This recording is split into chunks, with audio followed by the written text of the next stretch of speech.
Radio Nacional Argentina presenta Archivo Nacional. La construcción del presente tiene sus cimientos en el pasado. Archivo Nacional. Las voces del ayer hablándonos del hoy. Archivo Nacional. Con Fernando Piana y Gustavo Campana. Por la Radio Pública. El mundo que se vive, que está lleno de cosas maravillosas y de poesía no escrita. Esa es la CGT de los argentinos, un programa de liberación nacional y social. Irigoyen, presidente, la Argentina te reclama. La película cuenta mucho la relación del personaje que hace Héctor con los militares, la relación de negocios. Vamos, argentinos, vamos a vencer.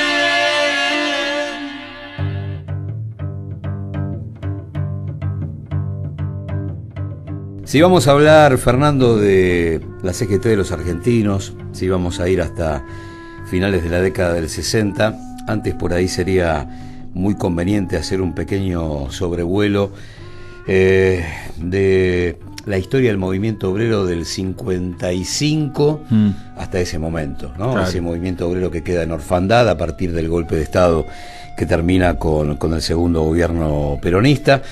Ese movimiento obrero que desde el año 43, desde la llegada de Perón a la Secretaría de Trabajo y Previsión, estaba tan ligado a ese proceso de cambio, queda huérfano, por lo menos de ese costado político que le daba vida. Sí. Llegarán los fusilamientos del 56, llegará el plan Conintes, llegará la ley de asociaciones profesionales de Ilia, que también promoverá que la resistencia peronista se lance a la toma de fábricas. Pero a partir de Onganía, uno puede encontrar algunos puentes con ese sindicalismo dialoguista, Bandor, Coria, que no solamente entablaba un contacto permanente con el nuevo dictador, sino que además soñaba con el peronismo sin Perón. En ese contexto, la CGT de los argentinos. Sí, aparte, si vos hablas del contexto nacional e internacional, en un contexto de total recambio, ¿no? Tanto en el 55 como en el 68. En el 56 está lo de Indochina. Acá en el 56 empiezan la primera inteligencia para desaparecer gente, sí, la DIPBA, por ejemplo, la Dirección de Inteligencia de la Provincia de Buenos Aires, donde cerrada por Cafiero. Exactamente, 98, en el año 98 se cerró.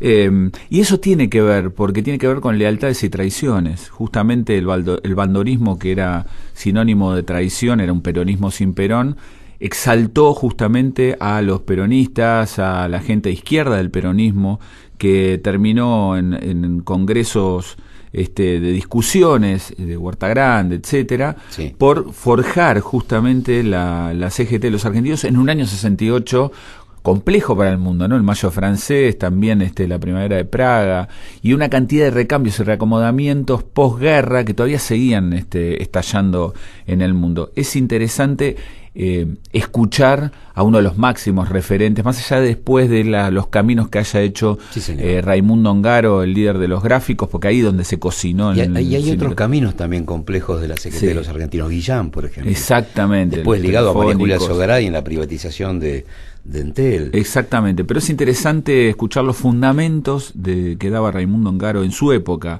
el 30 de marzo de 1968, sobre la CGT de los argentinos. Los actos más grandes que se han producido en estos últimos 6 años en la República Argentina fueron actos de la clase trabajadora organizada, pero no a través de sus direcciones sindicales, no a través de sus sindicatos oficiales, sino a través de los compañeros, ocupados o desocupados, que en las ollas populares, despedidos de las fábricas, en las huelgas de Ensenada y de La Plata, en las huelgas de gráficos de Fabril, en las huelgas de Electroclor, en la huelga de los mecánicos de Esmatas de Córdoba, fueron picando el camino que quería auténticamente la clase trabajadora. Esa es la CGT de los argentinos, fundamentalmente. Un programa de liberación nacional y social, una conciencia enriquecida en la mayoría de nuestros hermanos que ahora luchan no solo por el mameluco y la obra social, sino para expulsar de nuestra patria todo lo que le roba su dignidad, todo lo que la somete a la dependencia.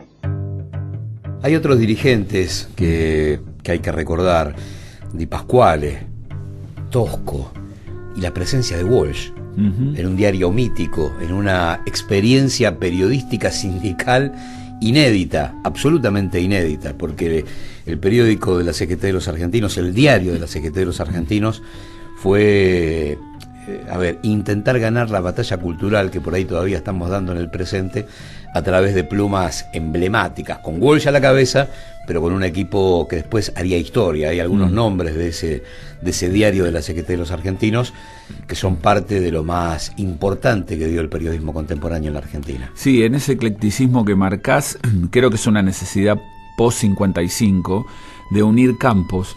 Justamente es a lo que llega Silvio Frondizi, el hermano de Riccieri y de Arturo Frondizi, después de visitar Cuba, de la Revolución Cubana, después del 59, llega acá y dice, bueno, a ver, yo soy abogado, pero tengo que organizarme desde la izquierda en otro lugar.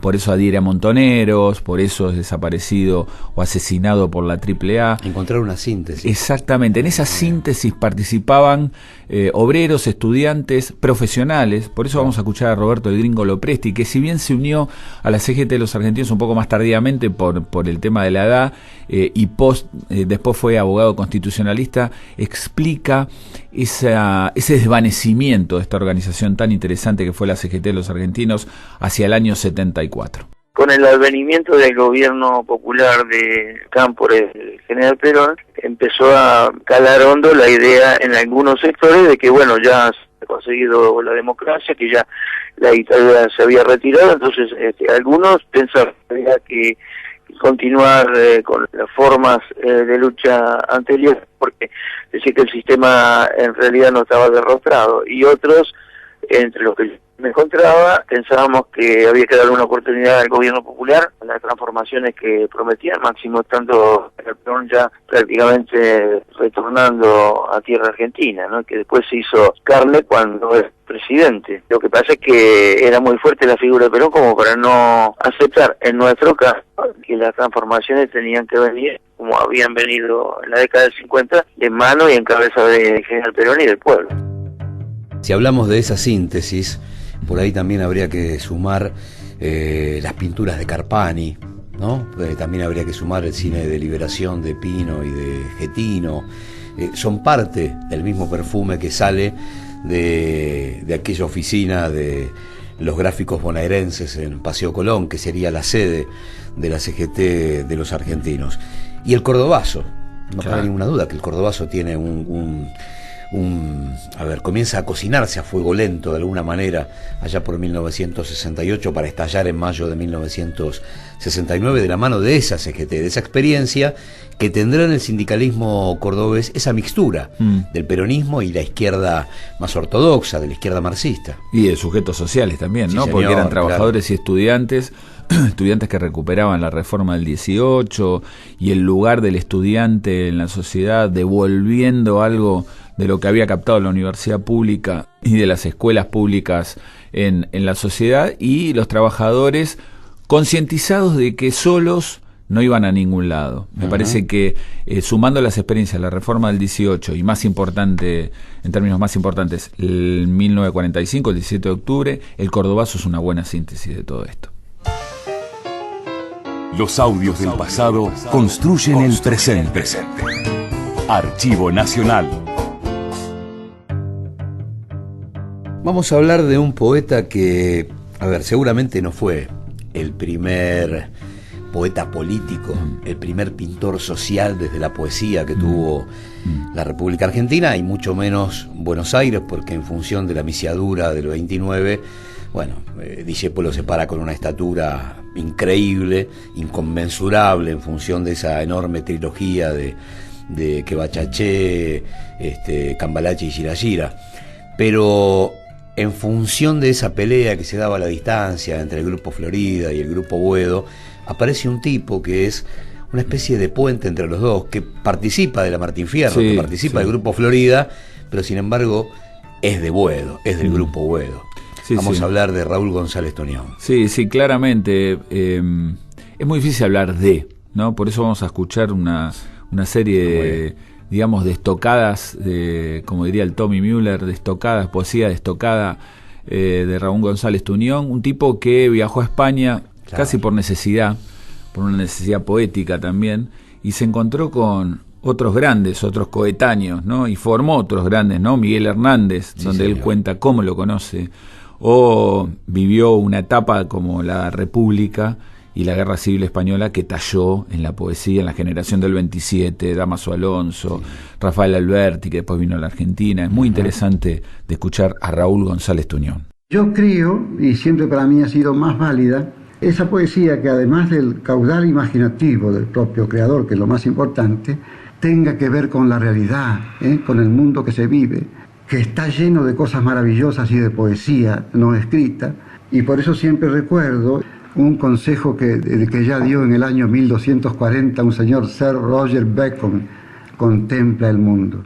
En mis andanzas por el sur, en Bahía Blanca, conocí a un prestidigitador de un circo pobre que se hacía llamar Johnny Walker. Y como Johnny Walker quiere decir Juancito caminando, y yo tenía algunos puntos de contacto, alguna coincidencia espiritual con este prestidigitador, adopté para mí ese nombre, Juancito Caminador. Canción que compuso Juancito Caminador para la supuesta muerte de Juancito Caminador. Juancito Caminador murió en un lejano puerto.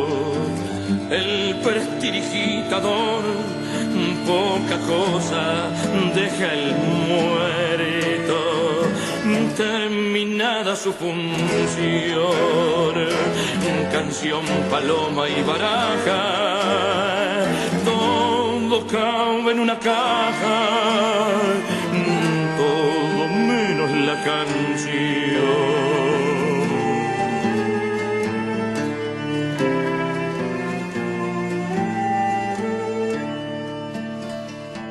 Pone luto a la pianola, al conejito, a la estrella, al barquito, a la botella, al botellón, a la bola, música de barracón, canción, baraja y paloma, flor de terapo sin aroma, todo menos la canción. El año 35 yo lo llamo en mi vida un año memorable. Pasé casi todo ese año en Madrid y era parroquiano de la tertulia de la cervecería de Correos, la tertulia de Federico García Lorca. Allí todas las noches se citaban cantidad de poetas, gente de teatro, de cine, alrededor de García Lorca. Pone luto a la veleta, al gallo, al reloj de cuco, al fonógrafo, al trabuco, al vaso y a la carpeta. Su prestidigitación, canción, paloma y baraja, el tiempo humilla y ultraja, todo menos la canción. Época en que se formaba corrillo al cantor del bajo y Buenos Aires fumaba cigarrillos vuelta abajo, patios de cielo entoldado con estrellas de ocasión, a no haber sido invitado con tarjeta de cartón. Polca de cintura fina y peinado a la banana, polca que fue la mañana de la milonga argentina. Ya terminó tu función y yo nunca te he bailado, pues nunca estuve invitado con tarjeta de cartón.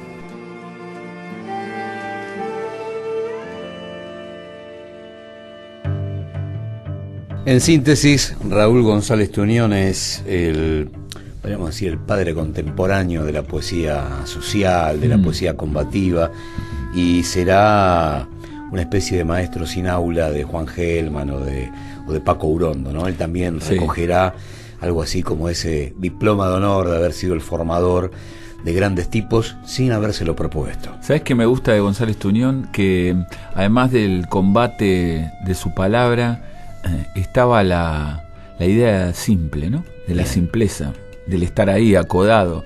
El poema de Juancito Caminador que escuchamos y también todo lo del Tata Cedroni, que ahora vamos a escuchar un tema musical, refleja eso, ese ojo clínico, ese ojo profundo de las cosas, de los movimientos simples de la vida, ¿no? El tipo dice, se hacía llamar Johnny Walker, y eso remite a la bebida, y dice, yo lo agarré y lo bauticé Juancito Caminador, y poema para Juancito Caminador. Me parece que eso y Lluvia, que es lo que vamos a escuchar ahora por el Tata, resumen esa simpleza y esa forma de jugar a la pelota con la tristeza, ¿no?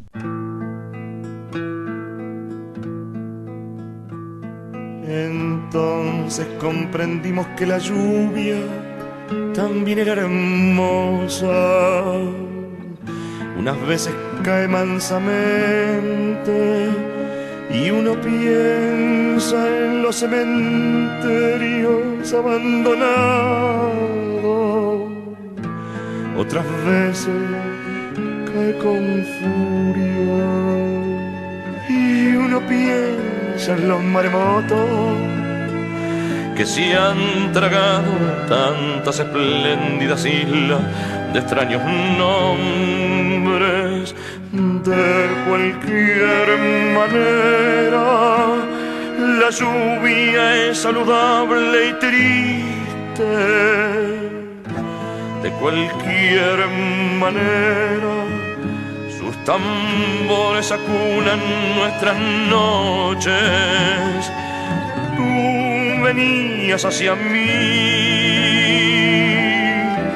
y los otros seres pasaban, no sabían nada de nosotros, ignoraban la intimidad de nuestros abrazos, la ternura de nuestra fatiga.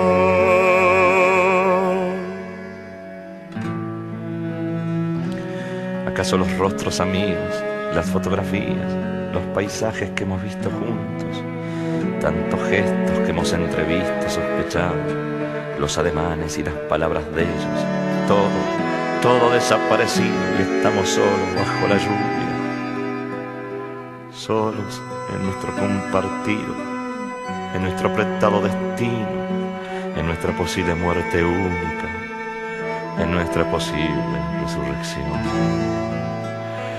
Te quiero con toda la ternura de la lluvia, te quiero con toda la furia de la lluvia, y te quiero con todos los tambores de la lluvia. Te quiero con todos los violines de la lluvia.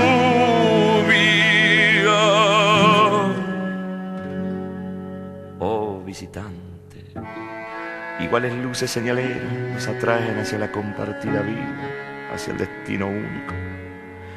Ni en nuestro cuerpo ni en nuestro espíritu nunca pasaremos la línea del otoño, porque la intensidad de nuestro amor es tan grande, tan poderosa, que no nos daremos cuenta cuando todo haya muerto, cuando tú y yo seamos dos hombres y todavía estemos pegados juntos, subiendo siempre la callecita sin fin de una pasión irremediable. Oh, visitante, estoy lleno de tu vida y de tu muerte. Estoy tocado de tu destino.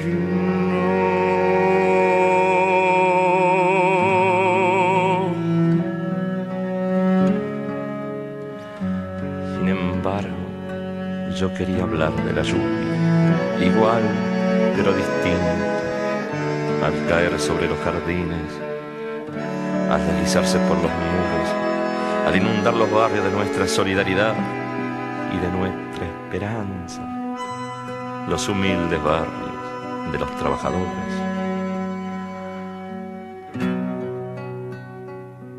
La lluvia es bella y triste, ¿y acaso nuestro amor sea bello y triste? y acaso esa tristeza sea una manera sutil de la alegría, o íntima recóndita alegría. Estoy tocado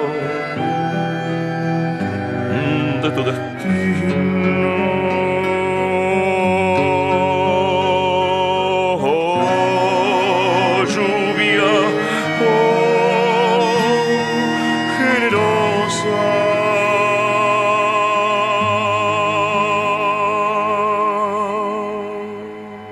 Archivo Nacional.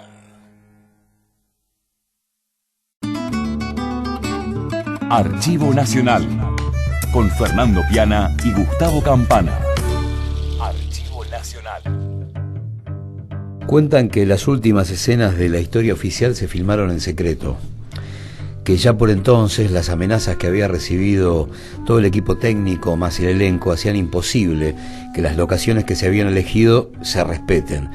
Y entonces las escenas del final se hacen absolutamente en secreto. Solamente los técnicos y parte del elenco conocen dónde y cuándo se van a filmar. Bueno, en ese momento, filmando en la boca del león, podríamos decir, ¿no? La historia oficial estaba terminando de amasar la llegada al Oscar y, desde el punto de vista político, un poco la resurrección del cine social de la República Argentina, que se había interrumpido en 1976. Sí, y es interesante lo que marcás porque fue hecho en dictadura. No hay vuelta. No estábamos en democracia todavía, fue hecho en dictadura. De hecho, el tema de la democracia formal por encima de la real. Exactamente. Uno lo escucha a Viñone, el último dictador en esa época, y tenía un discurso casi de transición, pero no dejaba de ser un discurso militar de la democracia, una mirada militar de la democracia. El 3 de abril de 1985 se estrena recién esta película que, como bien dice el director y unos guionistas, Luis Puenzo, en una muy buena entrevista que le hicieron en Democracia.ar, Huguito Paredero y Nora Anchart, decía el origen de la película. Escuchemos bien porque puntualmente está hablando de la fecha de en cuando se cocina la película y nos hace recordar parte de esa película. Yo empecé con un cuentito en el 82, después de la Guerra de Malvinas, y en el verano del 83 me encontré con Aida, que estaba recién llegada a la Argentina después de su exilio, y le propuse que me acompañe en esta aventura y que escribamos juntos, y arrancamos ahí, en el verano del 83, que era un año muy particular, porque en ese momento todavía estaba la dictadura, no se sabía por cuánto más, y estábamos todos con ganas de que se acabe, pero no sabíamos si eso iba a pasar o no. Y en ese año escribimos la historia, primero como una película que se iba a filmar probablemente en 16 milímetros, de una manera más o menos clandestina, por eso unos personajes españoles que hay, por eso inclusive un intento de coproducción con España que no prosperó, para tener en todo caso una pata afuera asegurada. Y fue un año muy cambiante, ese 83, y supimos a mitad de año que iba a haber elecciones, las hubo en octubre, y en diciembre tuvimos un gobierno democrático. Fue un año muy, muy particular, y la historia está escrita en tiempo real, cuando Norma inicia las clases, el primer día de clases, así empieza la película, escribe en el cuaderno de clases marzo 1983. O sea que estábamos escribiendo exactamente mientras vivíamos esos tiempos. Y la aparición del caso de los bebés apropiados, ¿no? Esos 400 casos y monedas que hasta ese momento no habían tenido un reflejo en el cine argentino, que, insisto, recién estaba despertando de la censura que se había impuesto a partir del 24 de marzo de 1976. Puenzo explicando por qué el uso, desde el punto de vista cinematográfico, en aquel guión mítico de Aida Bornik, de los chicos apropiados. Yo tuve la sensación que en el 82, cuando se terminó la Guerra de Malvinas y con ese desastre, que había que hacer algo, que había que filmar. Yo había filmado muchos años antes una película, antes de la dictadura, en el 73 y 74, yo había filmado 2 películas, y casi había decidido no filmar más. Y por supuesto que no en la época en que en el Instituto de Cine había un brigadier. Entonces, tuve la sensación de que tenía que filmar y que tenía que hablar de eso, y muy fríamente elegí el tema, porque el cine es síntesis, y entendí que esa era por ahí la síntesis más brutal de lo que nos había pasado, y digo nos, inclusive a los que no tuvimos víctimas cercanas, tuvimos amigos, tuvimos conocidos, pero no tuvimos un hermano o un hijo desaparecido. pero no se había pasado a todos, y entendí que en el tema del secuestro de chicos había la síntesis más brutal de lo que habían sido esos años. Y trabajé deliberadamente sobre ese tema, porque me pareció que ahí, en esa síntesis, se podía contar todo lo que nos había pasado. Y Fernando, se trabaja también el tema del golpe cívico-militar, porque el papel de Alterio es fundamental, ¿no? Uno recuerda la escena de la mesa familiar, su padre, su hermano, y un Alterio que entiende que el resto de la familia le juega en contra y que en un momento les dice: vos estás así porque perdieron la guerra, a su padre español. Y su padre español le dice: en los últimos años en la República Argentina los únicos que se hicieron millonarios son los militares y los hijos de puta. Y ahí le clava la mirada a ese hijo, que no era más que o un paramilitar, porque nunca queda explícito en la película, si es un paramilitar, si es un hombre que es un servicio, si es un tipo que está parte de la patria financiera, parte de los torturadores, pero es el civil, es el sótano de la película, ¿no? Es el sótano de la película, que son los sótanos que han pasado. Uno tiene a veces anécdotas de gente conocida, amigos, de sótanos en casas normales, donde pasaban cosas, ¿no? Y realmente el sótano de la película es este papel de Alterio, que donde se muestran ahí las puntas en alguna suerte de forzamiento de la escena con Norma Leandro, ¿no? Y la candidez de Norma Leandro como directora de escuela, ¿no? Después te voy a contar algo sobre esa escuela. Nosotros tuvimos muy claro eso cuando escribíamos. De hecho, la película cuenta mucho la relación del personaje que hace Héctor con los militares, la relación de negocios, que es muy clara, fue muy clara, y nosotros teníamos muy claro que atrás de este golpe militar en Argentina y de todo lo demás que hubo en Latinoamérica había una teoría económica muy clarita que salía toda del mismo lugar, que se aplicó en toda Latinoamérica simultáneamente en sincro, y que ese sincronismo indica que fue planificada, ¿no? Y que en todo caso los militares hicieron el trabajo sucio de las corporaciones, que el golpe que hubo en toda Latinoamérica simultáneamente y en Argentina fue más cívico que militar. Esa escuela es el Justo José de Urquiza, el Nacional Justo José de Urquiza, que a mí particularmente me había tocado ir en la secundaria, y el día de la filmación de la película todos nosotros íbamos a hacer de extras, porque era justamente cuando nosotros estábamos cursando cuarto año de la secundaria. Y vos sabés que la anécdota pasa porque yo justamente, la única vez en mi vida que tuve pelo largo fue en ese momento y no pude entrar.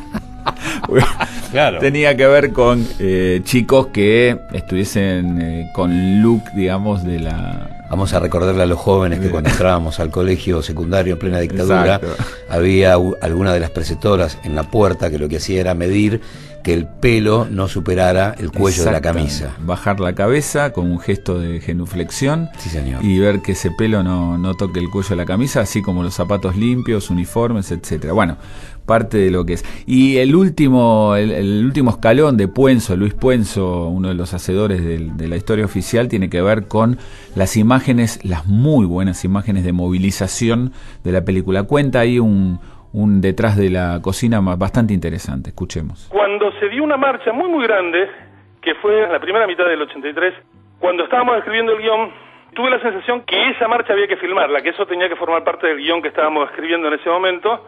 Nos conseguimos unas credenciales de periodistas y fuimos con 2 cámaras de 35 milímetros, 2 cámaras grandes, a la Plaza de Mayo. Una la pusimos en un techo, nos metimos en la plaza con credenciales de periodistas. Había muchos periodistas, la verdad, y nos confundimos entre los periodistas para filmar. Y filmamos. Inclusive hay tomas que están en la película. Pudimos ponernos atrás de los milicos, pudimos meternos muy en donde estaban pasando las cosas, y esa marcha fue muy fuerte para todos los que asistieron. Ese material yo aún lo atesoro, lo tengo, y parte de ese material se editó en 2 momentos de la película. Después nosotros agregamos, un año después, tomas de Norma y de Chela Ruiz y de otras actrices que acompañaron como abuelas en la película, y volvimos a filmar.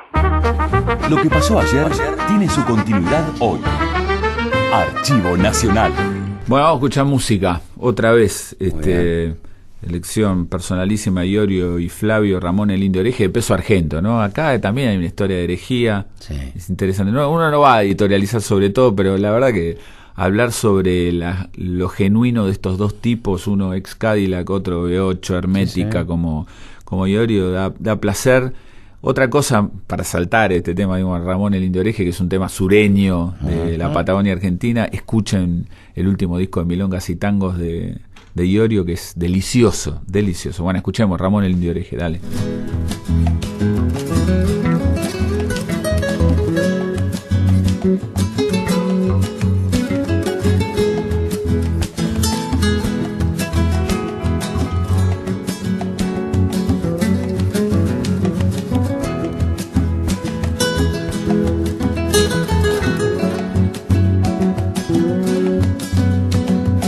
El gallo cantor, el sol sale en la misión.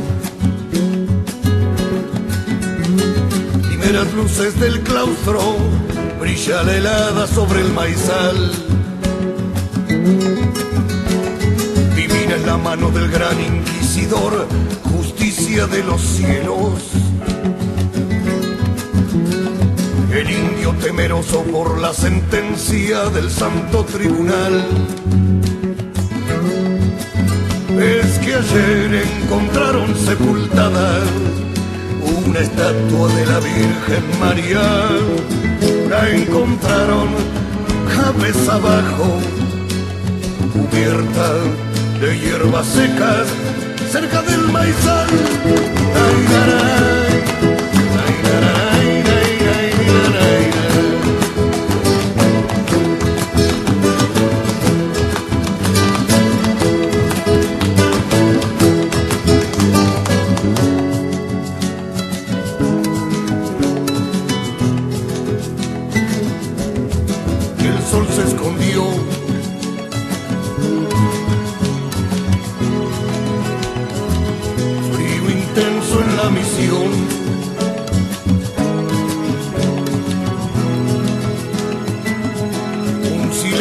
Sepulcral.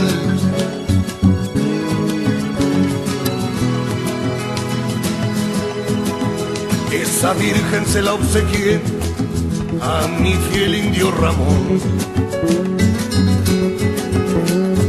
Dijo con voz entrecortada el monje al santo tribunal. Ramón es buen cristiano y trabajador, sangran sus manos siempre en la siembra. No puedo creer aún lo que pasó, Dios por él pido clemencia. Bien se ve aquí la mano del diablo, dijo con firmeza el santo juez, con el indio hereje a la hoguera, a cumplir el castigo del fuego. No habrá piedad, no habrá piedad.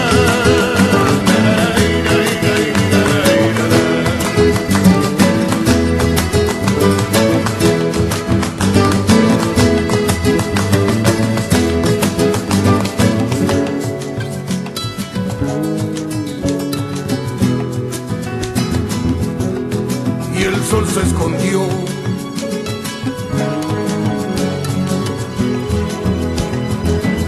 Frío intenso en la misión.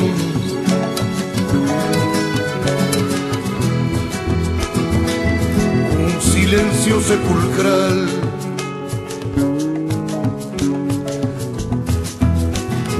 Ramón en las llamas, el monje lloró.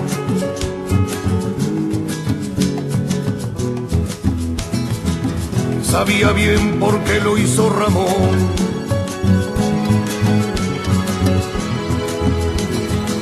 Lo hizo para bendecir la tierra.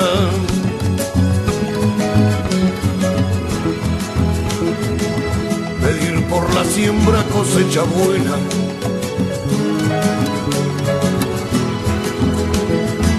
Las hierbas secas serán para protegerla.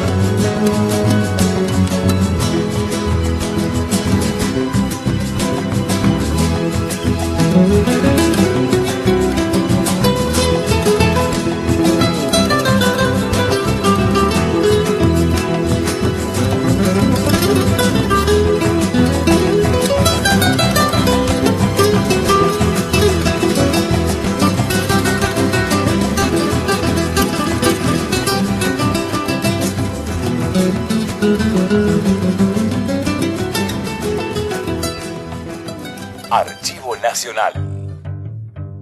¿Y qué tenemos de el papá de Rosaura a las 10? Sí, para salir, Marco de Nevi, gran escritor. Aquí hubo un ciclo muy interesante. Digamos, los escritores pasaron mucho por Radio Nacional. Por Radio Nacional no solamente, sino en otras emisoras que pasaron por este edificio de Maipú 555, y por suerte quedó esto registrado. Vos sabés que voy a decir Rosaura a las 10, pero yo me quedo pensando en Un pequeño café, que era una noveleta de estas simplistas para unir otra vez con González Tuñón, el tipo que mira las cosas simples. Marco de Nevi también tenía un ojo especial para ver las cosas simples, las relaciones simples, un despacho público como hace en Un pequeño café, y el libro que uno recomienda siempre leer, ¿no? Pero escuchemos la voz de Marco de Nevi, que siempre es deliciosa. Digo, empieza y termina por sí mismo, así que vale escuchar al escritor directamente.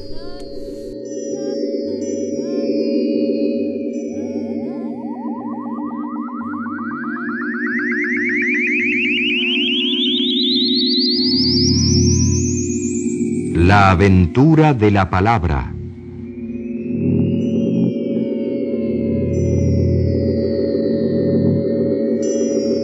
El testimonio de los grandes protagonistas de la literatura argentina. En el mensaje de hoy, Marco de Nevi.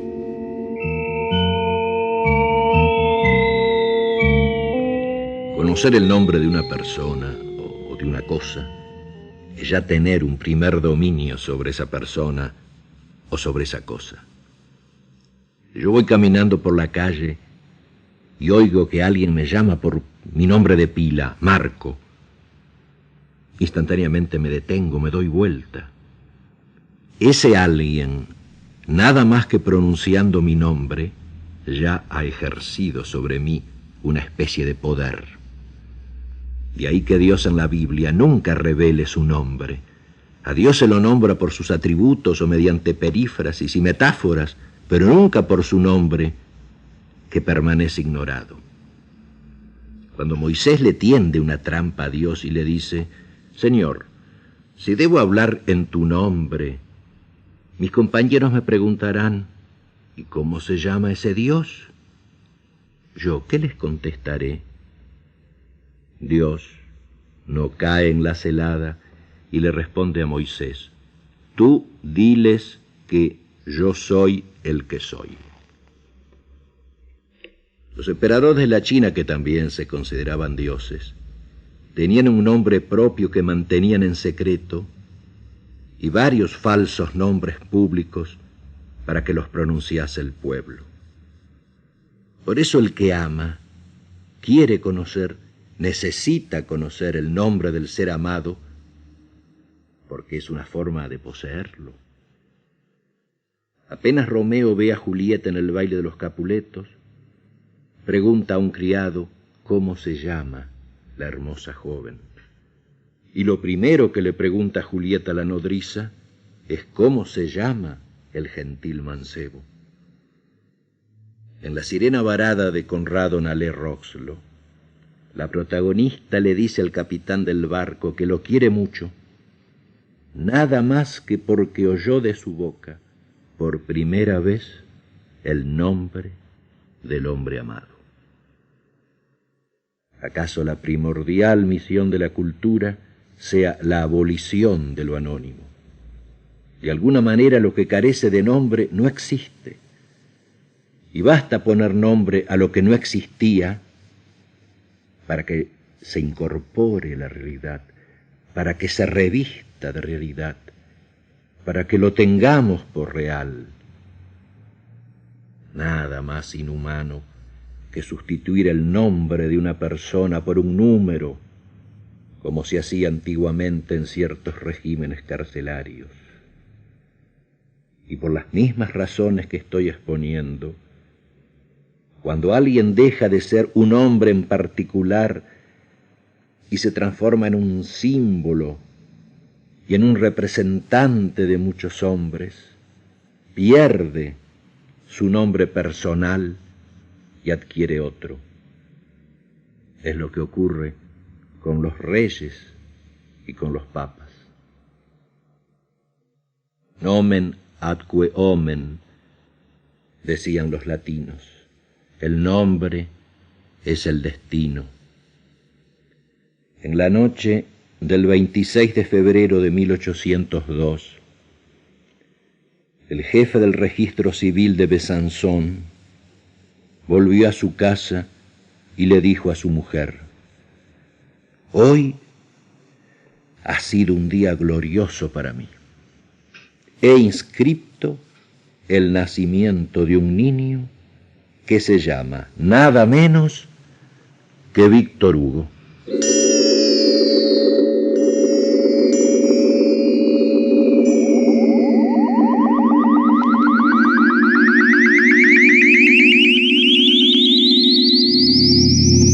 La aventura de la palabra. Archivo Nacional. Para aquellos que creen que el archivo es una pieza de trastos viejos, estos 60 minutos de radio lo único que hacen es recordarles que en esos archivos se guarda el futuro, no el pasado. Se guarda el futuro.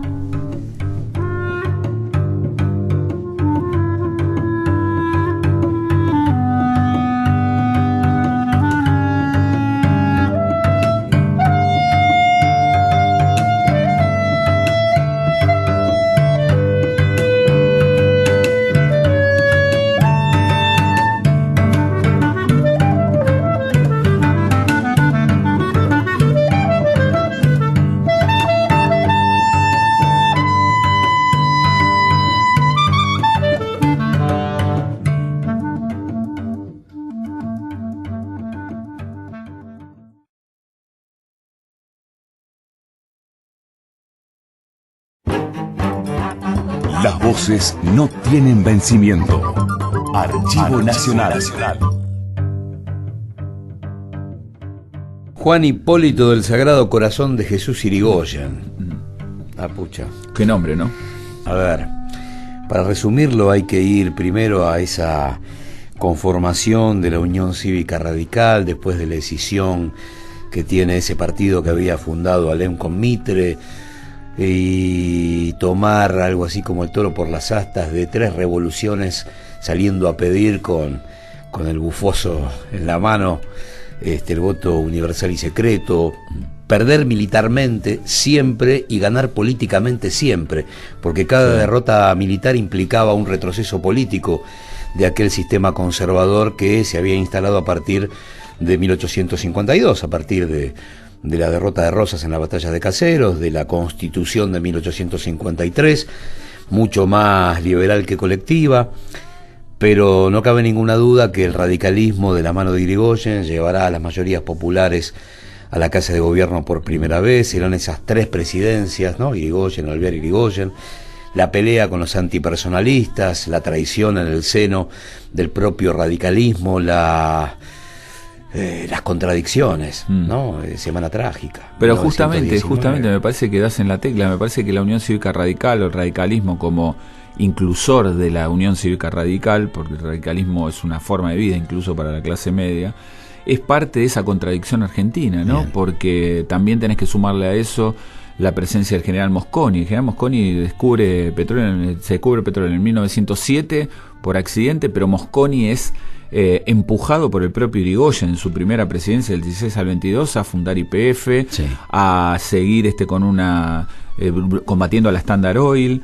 Me parece que esa contradicción caminando del propio seno del radicalismo surgen los irigoyenistas combativos populares y los antipersonalistas y la propia Liga Patriótica de Manuel Carles era radical. Entonces me parece que es interesante recordar que este 1 de abril de 1928 la fórmula presidencial de este radicalismo, del segundo radicalismo, Hipólito Yrigoyen y Francisco Beiró, que no son solo calles para los pibes de ahora, no son solo calles, fueron un presidente y un vicepresidente golpeados en el año 30, ¿no?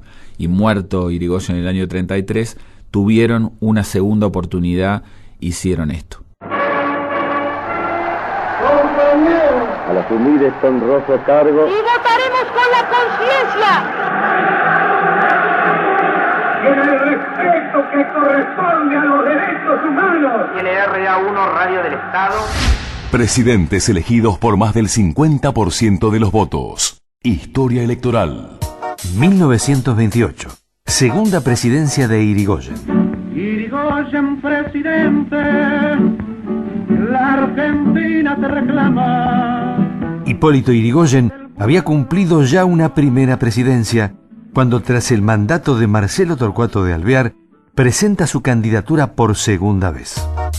En 1928, la fórmula Hipólito Yrigoyen Francisco Beiró triunfa en los comicios nacionales con el 57,4% de los votos. Logra la mayoría en diputados y es minoría en senadores. Una férrea oposición va surgiendo desde el mismo radicalismo y desde los otros partidos. Nunca confesaron los grupos y los hombres políticos de antemano que se proponían realizar. En el socialismo, por ejemplo, se alzan las voces de Nicolás Repetto y Antonio de Tomaso. Se simulaba dirigir y administrar los intereses del pueblo como si se trataran de un menor o de un alienado. La situación económica nacional e internacional comienza a ser desfavorable hasta desembocar en el crack de Wall Street de 1929 que desata una crisis mundial. Aún así, el irigoyenismo gana ampliamente las elecciones a diputados de marzo de 1930. Yo soy del 30, cuando a Irigoyen se lo empaludaron. 6 meses después, el 6 de septiembre, el ejército da un golpe de Estado encabezado por el general José Félix Uriburu. Respondiendo al clamor del pueblo y con el patriótico apoyo del ejército y de la armada, hemos asumido el gobierno de la nación.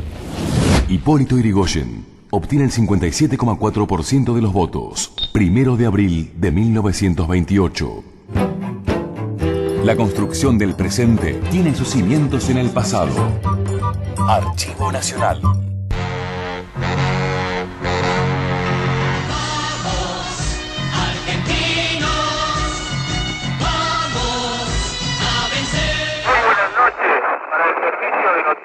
Radio Nacional, se informa Norman Powell desde las Islas Malvinas. Algunos malvinenses hicieron uso hoy del periodo optativo dispuesto por el gobierno militar con motivo de celebrarse el cumpleaños de la reina de Inglaterra. De todos modos, funcionaron normalmente los distintos servicios públicos que cuentan en sus principales puestos con civiles llegados desde el continente hace ya más de 15 días. El futuro sigue su camino. Hola, mi país. Muy buenas noches, señoras y señores. Se inician las 24 horas de las Malvinas Argentinas. Vamos, argentinos, vamos a vencer. 2 de abril 1982. Tempranito a la mañana, cerca de las 7, empezaban a llegar los primeros datos a una Buenos Aires que se despertaba esperando un día común y silvestre, de un Galtieri que había llegado a la presidencia de la Nación en un golpe dentro de un golpe, terminando rápidamente con la presidencia de facto de Viola, y de repente un plan que nace de un jefe de Estado que intentaba inmortalizar la dictadura en función de pensar que Estados Unidos, aquel Estados Unidos al que él le había dado instructores militares para trabajar en Centroamérica, no iba a tener una respuesta bélica en ayuda de su eterno socio, de Gran Bretaña. Bueno, el cálculo político, por supuesto, que quedó muy corto y pasó lo que todos ya sabemos. Sí, además, para quienes vivimos esa época, recordamos con mucho terror, con mucho miedo, el miedo sobre el miedo, ¿no? Podría decir algún tema musical, porque después de la veda era como un estado de sitio sobre el estado de sitio, es decir, sí. El estado de sitio impuesto por la dictadura el 24 de marzo de 1976 se reforzaba con un nuevo estado de sitio por una guerra o por una amenaza de guerra en Buenos Aires. Charlie mismo lo decía, con mucho miedo no bombardeo en Buenos Aires. En 1982 recuerdo que había que bajar las luces, ponerle cintas negras, bajar las persianas, es decir, en un estado de sitio sobre sitio. Me parece que el recordatorio viene en nuestra forma de hacerlo, más allá de los Galtieris y de todo, cómo se movieron los medios, ¿no? Hay un fragmentito de un Norman Powell que transmitía fue un corto periodo que Radio Nacional transmitió desde Sí, Malvinas, más el inicio de esa maratónico despojo que se hizo mediáticamente en Argentina, televisora color, en las 24 horas, el programa solidario de las 24 horas por Malvinas, donde estaba Pinky y Cacho Fontana, para rematar en el filósofo de esa época, que era Tato Bores, que da una particular pincelada de lo que se vivía en ese momento. Un día del año pasado, el 30 de marzo del 82, y los amigos del Che José, vení, vamos a Plaza de Mayo, vamos a mostrarle al gobierno qué contento estamos con ellos. Fui a Plaza de Mayo. Cuando llegué, lo encontré Lorenzo Miguel, lloraba. Ubaldini, lloraba. Este que fue el gobernador de La Rioja, de las Pastillas, lloraba también. Este que fue ministro Otero, lloraba. Digo, ¿qué pasa, muchachos? La emoción del reencuentro. Dice, ¿qué emoción? Emoción las papas fritas. Están tirando con gases lacrimógenos acá. Pasó un muchacho corriendo, me dejó un cartel en la mano, decía, queremos cobrar. Apareció un vigilante a caballo y me dijo, ¿querés cobrar? Mire, me reventó a bastonazos. Yo empecé a gritar, soy el tío de Tata Boris. Me levantó del traste, me metió en un celular y me mandaron a Devoto. Me tuvieron hasta el día 2 de abril. El 2 de abril me soltaron otra vez. Llegué a la calle y dijo, José, vamos otra vez a Plaza de Mayo. Digo, ¿pero qué pasa? Es una miniserie esto. Nos quieren reventar a bastonazos en episodio. Me metieron en una manifestación, aparecí en Plaza de Mayo. Pero qué trato diferente esta vez, ¿eh? Don José no quiere un cafecito. Don José, póngase la sombra que hay mucho sol. Mire, en un minuto la Plaza de Mayo estaba así de gente. Y no podía creer, la gente gritaba, Galtieri Corazón, Galtieri Corazón, Galtieri Corazón. Mire, yo no podía creer, disimuladamente me puse la mano en el bolsillo y me apreté un menisco para ver si estaba despierto o estaba soñando. Mire, salió Galtieri al balcón, levantaba una mano así, la gente gritaba, que levante la otra, que levante la otra. Él tenía ganas, ¿no? Pero los edecanes no lo dejaban, lo tenían agarrado así. De repente le pusieron un micrófono acá en la boca y dijo, ¡compa! Mire, cuando él dijo compa, a mí se me reventó el elástico del calzoncillo y todo el calzoncillo se me subió acá arriba de la garganta. Menos mal que dijo compatriotas, si no yo me desmayo ahí. Mire, cantamos la marcha peronista, cantamos la marcha radical, cantamos la marcha del deporte, cantamos la marcha nupcial. Yo no sabía qué estaba pasando, pero Buenos Aires era otra vez la reina del Plata. Entonces hubo un silencio y yo grité, ¡viva la reina! Me reventaron a bastonazos, me agarraron el casco y me metieron otra vez en un camión y me llevaron a Devoto. Ellos ya hablaron, hoy los escuchamos. Archivo Nacional.